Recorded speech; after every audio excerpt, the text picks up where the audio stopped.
So there were a lot of questions about finding the right adult provider. And I think that's something that we worry about as in pediatric settings, as well as families worry about that a lot. And one of the things that came up is kind of really thinking more about that medical home and how to make that happen. How do you decide who is going to be the best person to play that role? And I know that may be sometimes individual for the patient, but have you guys had success with that? I usually, like the people who get referred to me, your name kind of gets out there as somebody that somebody saw or somebody heard about you, you know. And so that's generally how I get patients referred. We do have on our website, you can search like for specific conditions and you can find people that way, like somebody who might have a specific condition that you want your child to be seen by somebody who knows that condition. You could do it that way. You can search by location. And a lot of times I would think asking your pediatrician, they probably have in their mind like, oh, this might be a good fit for you, you know. Yeah, I think so. I mean, I've worked with a lot of different partners over a lot of different years, and even among those of us that take, I mean, you know that, right? Even among the pediatricians within a group that you may have to see your primary person that you schedule for, but if your young one is sick, you might have to see someone else, and there's good and bad, and you know, so there's different, we all have different personalities, and parents have different personalities, but that's what's tough too. So because part of that, it's like, what, there's somebody who might know your condition, but then there's other people who's like, I mean, I think healthcare is very personal, so it's like some, you know, and what you choose for yourself, and it might change day to day too, and I think you just have to understand that, and then we as providers have to understand that, so we can do it. And there may not be that much choice initially. I think that's why it's so wonderful that you're all here to talk about that. I don't know how many of you do though, because I think the most unique thing that we didn't bring up here, I think if you have complex healthcare needs and you need lots of specialty services like GI, cardiology and stuff, that's almost the easiest transition. The hardest transition, and I don't know if any of you are here, if you have a young one who's fairly healthy, but is autistic and nonverbal. And that is something you're gonna have to say up front, because my experience is even when I see a new pediatric patient, that it's probably the fourth visit till I should probably try to get to examine your body. And that's what's tough, is that, you know, what do you need? Because you may have a need, right? Like you need this physical filled out. And then if the adult provider can't and shouldn't necessarily try to approach that person.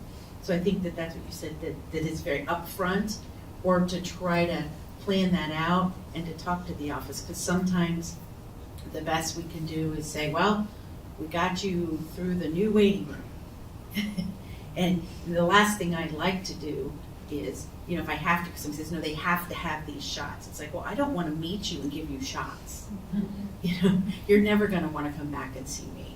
So how do we do it? So I think that to really think ahead, you know, what is the personality of the patient, and then how do we need to do it? Because some people don't care. They, yeah, just come in, get their work done, get my stuff filled out, let me go on for a year. But for other people, and I'll say to them, I'd rather schedule you for 5 minutes or 10 minutes if we can every 2 to 3 months, knowing that 6 months from now we can maybe get more of an exam. And then to recognize, because I have a young man that I saw yesterday that I thought I transitioned in 3 times to somebody else, but he keeps coming back. And mom's like, well, he won't let the other doctor examine him. Oh, of course not. I've known him for 18 years.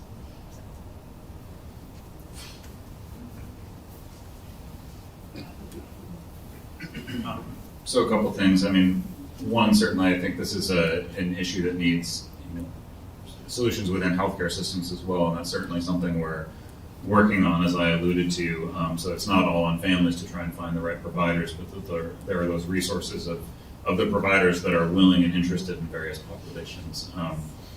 And I think, you know, one of a colleague who does this work in another area, you know, always talks about that, you know, I mean, internal medicine providers and family med providers are very used to taking care of medically complex patients and patients who may not be able to speak to them at times. but it's the particulars of the condition they may be less familiar with. But that's fine. I think as long as you find a provider that's interested and willing to listen and learn from you, you'll be fine. The first visit or two might take a little longer as they get to know your child and your child's specific condition. But I think from there on, I mean, again, adult providers are very used to taking care of very complex patients.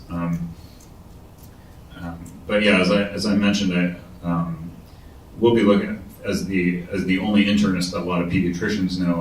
I get almost weekly emails about who people should be seeing on the adult side, and so identifying that referral base by conditions and location will be key.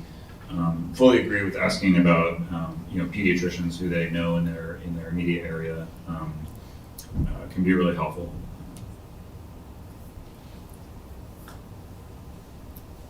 I get all my referrals from Facebook. Not my Facebook, I don't do it. It's the moms, right? Yeah, so it's kind of funny. I find out after they're there for a while which one of the moms told them to come.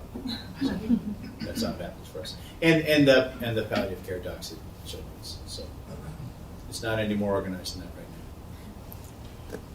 I think that's one concern that we hear sometimes, is that when we do find somebody that truly has the ability and passion to take care of our complex kids, that our desire is to just send them all, and that may not be in the best interest of the new provider, right? We don't want to totally overwhelm their practice.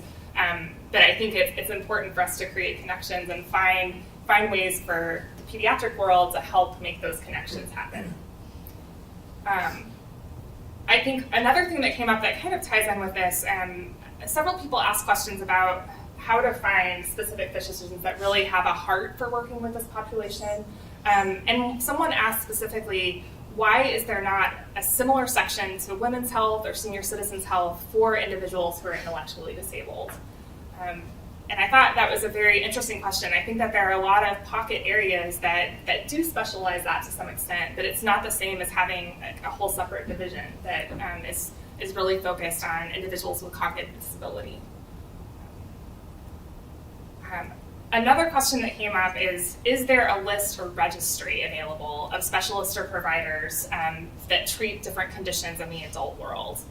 I guess my only question, it's a question to a question, is what conditions? Because some things, like I said, talk about like spina bifida used to be, our program at Metro was founded 60 years ago, and probably 30% of the patients that we followed actually were individuals with spina bifida, and now it's probably less than 30 individuals, right? So because those things have decreased, so we see a lot more. So it is hard to see. So some of those things you could ask those questions, but the other, so I don't know if it's disease specific, but as those of you that are family or internal medicine trained say, you take care of a lot of conditions. For instance, as a pediatrician, most children who have high blood pressure, it's because they have a heart condition or they have a kidney condition. So the people that manage that, along with me, are nephrologists or cardiologists. But once that's stabilized, no family medicine doctor and no internal medicine doctor is going to send you to a specialist to manage your high blood pressure. You're like, this is the same as pediatricians look in ears.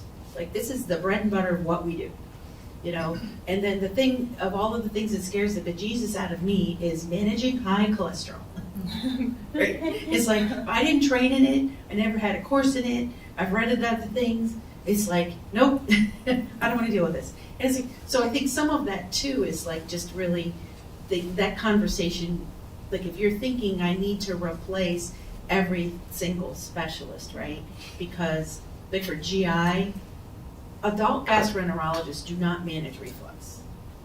They manage, complex bowel diseases. They might scope you, and they're going to look like you're crazy if you come in saying, well, I was referred to you. So I think that's, my experience over time too, is really to have that conversation with the pediatrician, but maybe ask, what specialists as an adult can we meet out? And then what conditions? So yes, if you have a congenital heart condition, you need to see a specialist. If you have a really complex epilepsy condition, if you, as you heard, if you have a genetic condition, you may still need to see that geneticist, or you may not. So it's just like, which of those, of the problem list or the condition list, whatever you want to call it, what of those can now be going there? And it's exact opposite for orthopedics, because I take care of a lot of children with cerebral palsy. So there are pediatric specialists that take care of children with cerebral palsy, and they do all of the different things that you need. So there's some spine specialists, but they'll take care of your hip and your knees. And then when you become an adult, you need your right knee specialist, left knee specialist, and only your shoulder, and only your hand. And that's just my experience, is that's so foreign. You know, because people are like, well, I just want to see one orthopedist. It's like, well, you can't do that anymore. So I think there's certain things that we as physicians know, but it's a conversation. We had an opportunity, some individuals from the Children's Hospital of Philadelphia who do have one of those specialty transition programs came to do a presentation for us, and they have created a list or a registry of community providers, and they try to find providers that are in different locations, because often people are traveling to Philadelphia from far distances. So they're trying to find medical homes that are closer to home for those people as their young adults move into adult care. And I think what ends up happening now is that individual doctors that you work with, they may have their own list, but right now, at least at our hospital, there's not anything that's kind of coordinated that really has all the different specialties and where you might end up. But I think that over time, there's a lot of interest in helping to make that happen, so that, again, that we have better information to give to you as you're seeking these specialists. I would say neurology is one that we really struggle to find adult neurologists to take over care. So there are definitely some specialties that are harder to find than others, unfortunately. So today I only saw 2 patients in our special transition clinic, but I came away with 3 requests for specialists that those people would need. Actually more, but we just stuck down to 3 for today.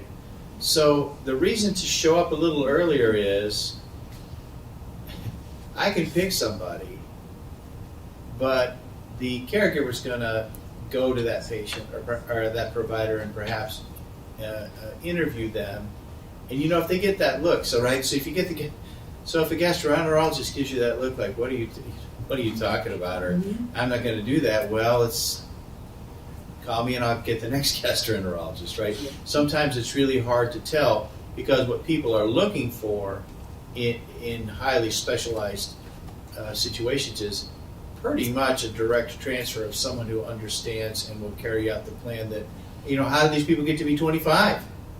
You had to be 25 because that plan worked, right? That's how they got there. So if the receiving gastroenterologist, the receiving neurologist, the receiving pulmonologist is going to start to make changes based on their paradigm, that's trouble. So I think the earlier you come, we try to find the right person, but frankly, you're going to interview them and you're going to know. And I'm sorry that that's a difficult process. So until we find a winner, you know, when a mom comes back and say that guy's great or that woman's great, now we have a beeline there.